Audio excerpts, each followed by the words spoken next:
संतों के साथ। आप सभी को जय यीशु। प्रतिवर्ष माता कलीसिया 24 अप्रैल को संत फिदेलिस का पर्व मनाती है। संत फिदेलिस का जन्म 1576 ईस्वी में जर्मनी में हुआ था। उनके बपतिस्मा का नाम मार्क था।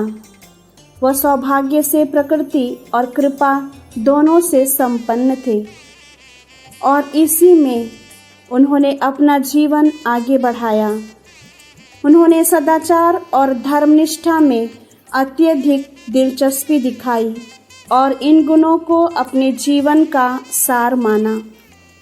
संत फिदेलिस ने ब्रिस्गाउ विश्वविद्यालय के फ्रीबर्ग में दर्शन और न्यायशास्त्र में अपनी पढ़ाई पूरी की। कई युवाओं के माता पिता उनके जीवन से अत्यधिक प्रभावित थे और वे चाहते थे कि उनके बच्चों को संत फिदेलिस के समान एक शिक्षक मिले।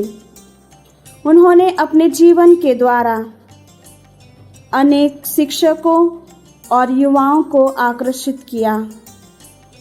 अपने नैतिक जीवन द्वारा और गुणों द्वारा बहुत से लोगों को प्रेरणा दी।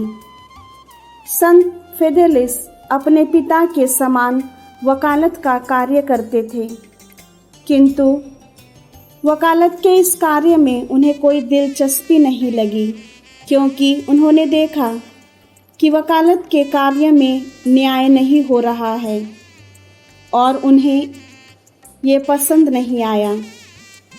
वे चाहते थे कि सबके साथ न्याय हो, विशेषकर गरीबों और बेसहारों के लिए उन्होंने अत्यधिक कार्य किया। वे गरीबों के वकील भी कहे जाते हैं।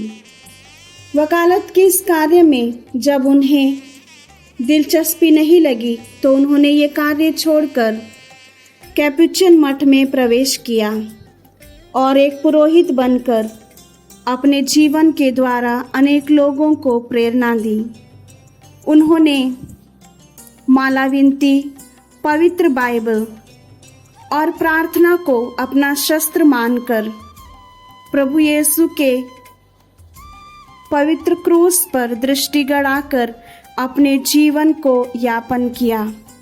निर्धनता को उन्होंने अपने जीवन का प्रेरणात्मक स्रोत माना और गरीबी में अपना जीवन जीकर दूसरों को धनी बनाया। प्रभु के वचन को दूसरों तक पहुंचाने में संत फिदेलिस ने अहम भूमिका निभाई। संत फिदेलिस एक शहीद हुए। सन 1622 में उनकी मृत्यु हुई और 1746 ईस्वी में पोप बेनेडिक्ट ने उन्हें संत की उपाधि दी। आइए, जब हम इस महान संत का पर्व मनाते हैं, हम भी प्रार्थना करें हमारे समाज के लिए, हमारे देश के लिए और समस्त संसार के लिए, ताकि सभी न्यायपूर्ण जीवन जी सके। आमीन।